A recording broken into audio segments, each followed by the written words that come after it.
Kita semua telah memulai agenda kita dengan masuk ke dalam keheningan, merasakan keterhubungan yang seutuhnya dengan Sang Sumber kehidupan yang melingkupi segala yang ada. Kita juga terhubung semakin utuh selaras dengan diri sejati yang bersemayam di relung jiwa kita. Nah, lewat proses itulah sebetulnya kita dituntun untuk mengerti tentang keberadaan diri ini, keberadaan jagat raya ini, dan keberadaan Sang Sumber kehidupan. Nah, maka saya mau mengajak Anda semua untuk betul-betul memahami apa yang kita temukan di dalam keheningan tadi. Jadi Bapak dan Ibu semua, di dalam keheningan itu kita menjadi sadar akan tubuh ini, akan keberadaan raga kita yang itu dihidupi dalam setiap tarikan dan hembusan nafas. Jadi keberadaan tubuh ini hidupnya tergantung dari apa yang kita dapatkan dari jagat raya ini. Jadi lewat keheningan kita menjadi sadar penuh betapa sebetulnya diri ini dalam keberadaan ragawinya adalah bagian tak terpisahkan dari jagat raya. Kita sebagai mikrokosmos adalah bagian tak terpisahkan dari makrokosmos, dan kita hanya bisa hidup atas limpahan anugerah yang mengalir lewat jagat raya ini. Nah, di dalam keheningan, dengan semakin masuk ke dalam diri, menelusuri bagaimana daya hidup itu mengalir di dalam diri kita, pada akhirnya kita merasakan bahwa di dalam diri ini ada satu realitas yang itu tidak bisa dijangkau dengan panca indera, tetapi nyata adanya, dan itulah diri kita yang melampaui batasan ruang dan waktu. Itu yang disebut sebagai jiwa.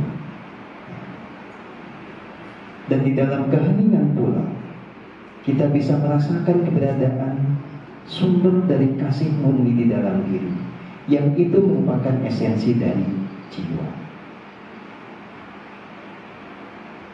Nah, saat kita menyelami jiwa dan esensi jiwa inilah, kemudian kita akan menemukan keberadaan dari Sang Sumber.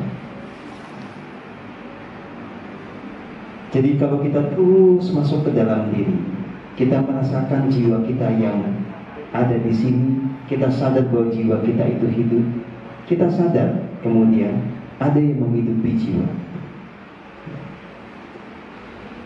Nah, lewat proses keheningan, semua ini kemudian kita mengerti dan diselaraskan. Ya.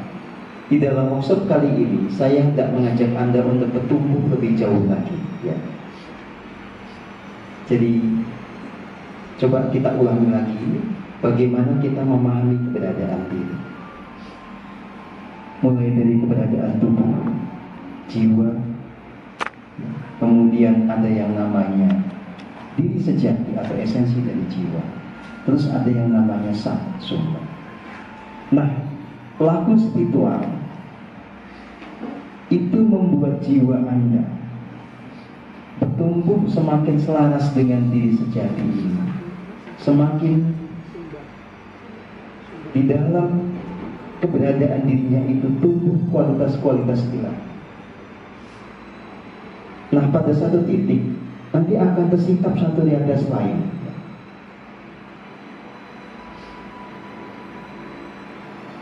Jadi saat Anda itu semakin dalam masuk kepada keheningan, semakin jernih, Anda akan disingkapkan keberadaan diri Anda yang lebih agung lagi, yang itu merupakan pengejawatan dari Sang Sumber yang ada di semesta. Ringkasnya begini, Kalau Anda ke dalam, ya, Anda akan ketemu dengan yang namanya diri sejati, yang merupakan sumber kasih murni dan penuntun agung di dalam diri kita. Ya. Itu adalah manifestasi atau pengejawatan Tuhan di dalam diri Anda yang menjadi benih keberadaan. Nah, saat perjalanan Anda ke dalam itu sudah tuntas, Anda akan dibawa untuk menyingkap rahasia jagat raya. Termasuk ketika Anda menyingkap rahasia jagat raya itu, Anda akan dipertemukan, disingkapkan kepada Anda keberadaan yang saya sebut sebagai diri semesta. Diri semesta itu adalah versi diri Anda yang paling agung. Nah, kalau yang belum bisa merasakannya, tidak usah dipikir. Nanti saya akan mengajak Anda bersama-sama untuk masuk kepada pengalaman terhubung dengan diri semesta ini secara otentik. Gitu. Jadi, apa yang saya ajarkan bukanlah tentang cerita, tetapi tentang pengalaman yang nyata. Apa yang saya ungkapkan ini hanya pemicu saja, supaya nanti Anda juga sampai ke sana. Nah, saya hanya mau membingkai dulu, ya, apa yang saya ungkapkan ini di dalam sebuah rumusan yang itu membuat kita gampang ingat. Gini, kalau simbol dari sila 1 Pancasila itu apa? Bintang. Bintang. Kenapa bintangnya segi 5 nggak segi 6 atau segi 7? Kenapa juga simbolnya bintang gitu loh, bukan apa kayak bulan atau matahari. Jadi gini, ternyata Pancasila itu memang sebuah jalan spiritual. Dan kemudian perumus Pancasila ini membuat kode-kode yang memudahkan kita untuk mengerti ajaran luhurnya. Nah, salah satunya lewat permainan simbol, ya, lewat permainan lambang. Simbol atau lambang ini mengungkapkan satu bentuk geometri yang sakral, ya. Jadi bintang itu kan bintang gitu.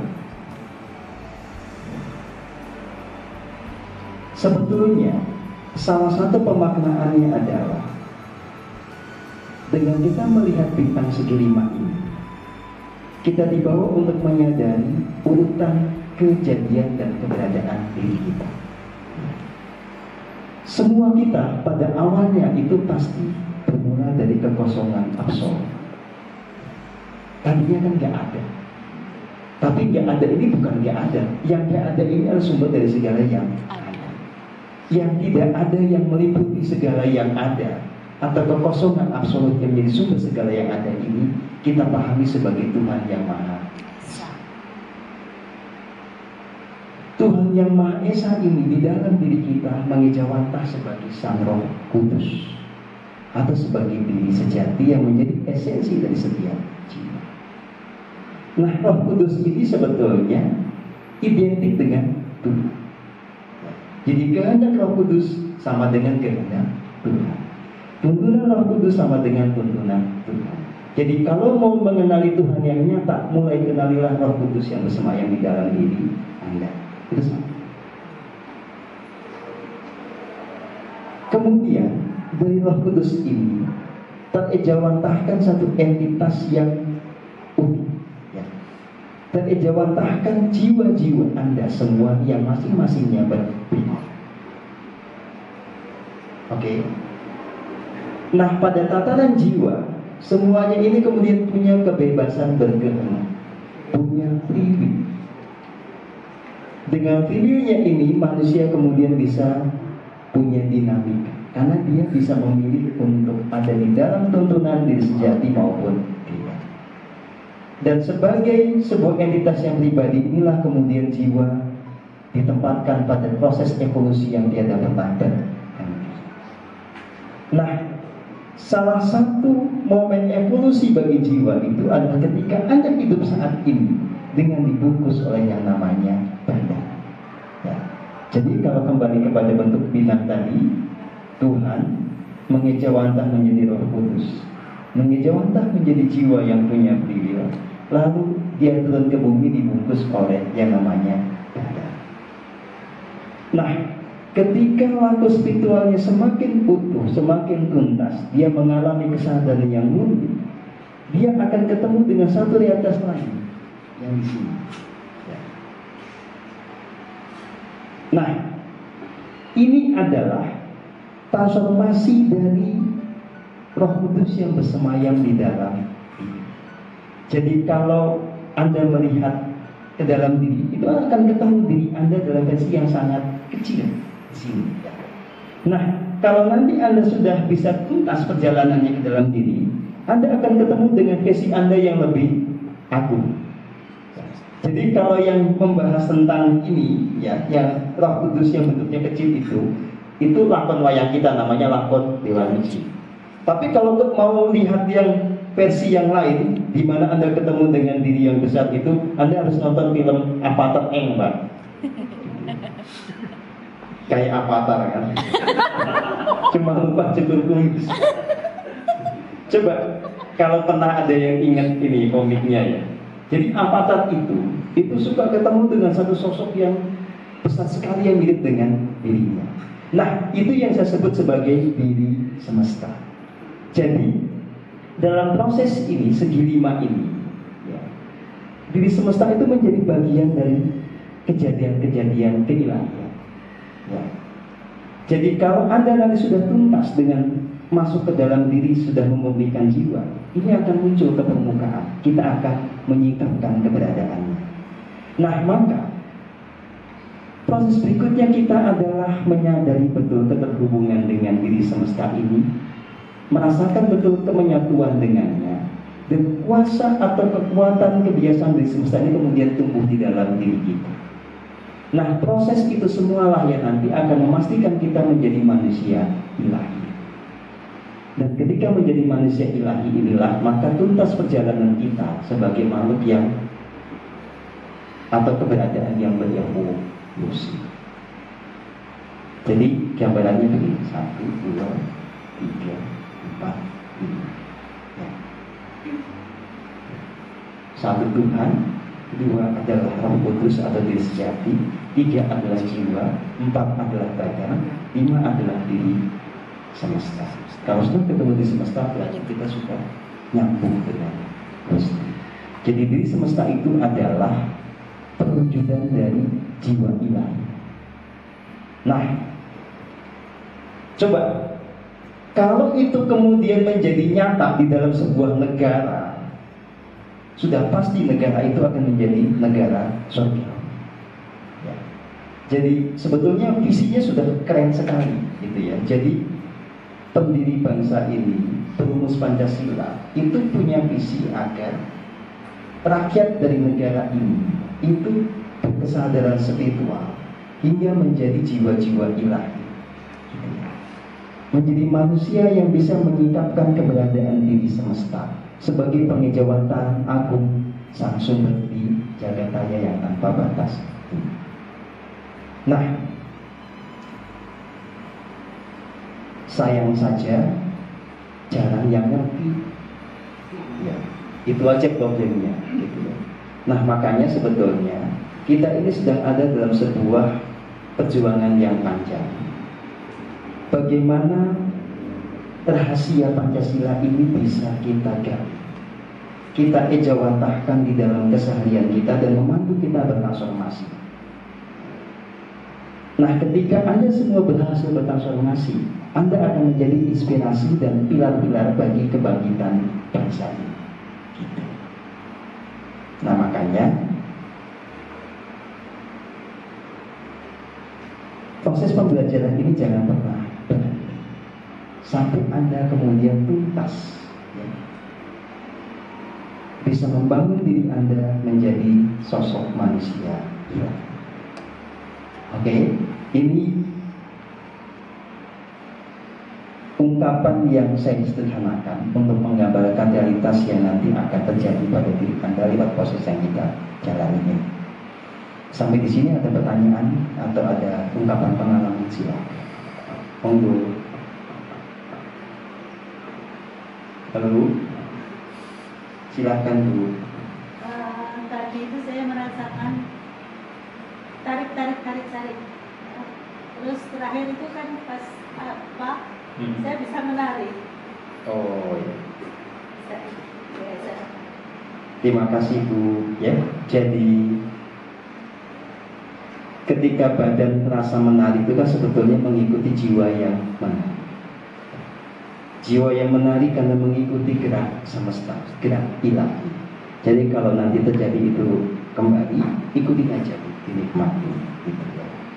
Nah, ketika Ibu merasakan tarik menarik itu sebetulnya itu sebuah keadaan di mana jiwa Ibu itu sedang ditata dan Ibu disadarkan bahwa di dalam diri ini, di dalam tubuh ini ada jiwa yang berbeda dengan tubuh itu. Dan biarkan jiwa itu dia bisa melampaui batasan ruang dan waktu, jangan melekat kepada tubuh. Ya. Dengan tubuh ini kita memang bisa hidup di sini. Tapi resikonya adalah kalau kita melekat kuat pada tubuh, maka kita akan sangat terbatasi oleh ruang dan waktu. Padahal hakikatnya jiwa bukan begitu. Jadi biarkan jiwa itu bisa melampaui batasan tubuh ini, dia bisa menjadi sebuah keberadaan yang ilahi. Gitu.